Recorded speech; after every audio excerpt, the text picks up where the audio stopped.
Hey, good morning, everyone. Meteorologist Zach Batten for the Bell Park Weather Network. I hope you all managed to survive the just kind of wet, windy, just gross day we had yesterday. Quite a few areas picked up well over an inch and a half of rain, so definitely good for drought conditions, but not so great if you just really don't like the rain. So for a lot of us, it was also a pretty cold rain, and that's just not enjoyable. But our next couple days are going to be still not great, but less bad. So let's go ahead and jump right into that.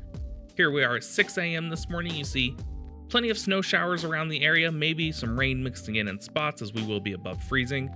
So we're not really expecting issues on the roads or anything like that. Not even really expecting much in the way of accumulation. So it's going to be, maybe a little gross out there for your morning commute, but all things considered, it's not going to be too bad. As we go through the day, here we are just after noon.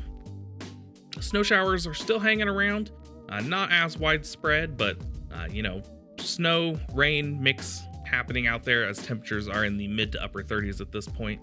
And as we continue on through the day, as that system kind of pushes away, those snow showers push away with it. And then another small disturbance moves in overnight and into your early Thursday morning. This is particularly for areas across northern Ohio, where we may see, another half inch or so, but still not really expecting too much in the way of issues. It'll still be relatively chilly, but it'll still be above freezing, so not really expecting too many issues out of that. As we continue through the day on Thursday, things actually aren't looking too bad. We do dry out, we get a break before our next system begins to approach on Friday.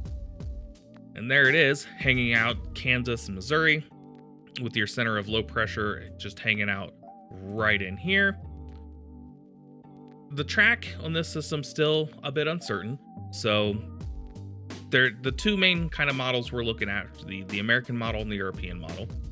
The European model has this low pressure kind of hanging up or heading up going right towards Chicago.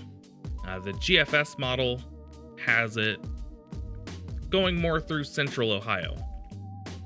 So two different outcomes here.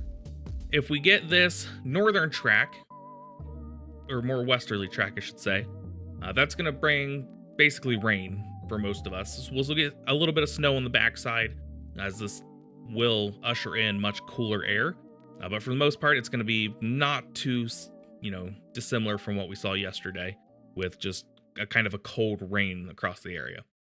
If we get this easterly track, that would kind of lend itself more towards some heavy snow. So you'd essentially have rain in kind of southeast Ohio here, but northwest of the track up here, you'd have some snow, and it could be heavy. So that's kind of what we're looking at. There's two kind of really distinct possibilities, and it just occurred to me that part of that is off screen. So let's go ahead and just get rid of that.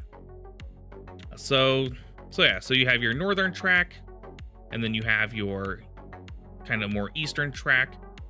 This one brings snow to more of Ohio.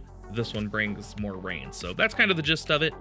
Of course, it's still too early to tell. The system is just now getting ready to, come onto land. Right now, it's still out over the ocean. So once it does come on shore, we'll be able to sample it with our weather balloons and whatnot more effectively, and hopefully in the next couple of days be able to narrow down that track and figure out exactly where it's going. It still looks like a pretty strong system. It's just kind of a, do we get rain or do we get snow? That's still the biggest question, as it always is this time of year. So with that, I hope you all have a fantastic day. We'll see you either Thursday or Friday, depending on what kind of updates we have. Stay dry out there today. It's going to be breezy, so make sure if you have anything outdoor that's loose, make sure it's secure. Be careful if you're driving a high-profile vehicle, things like that. We could easily see gusts over 40 miles an hour, so be cautious if you have to be out. Stay dry. Be safe if it starts to snow or you get into some heavier snow, anything like that. Just, be safe if you have to be out and about. With that, I will see you either Thursday or Friday. Have a great day, everyone.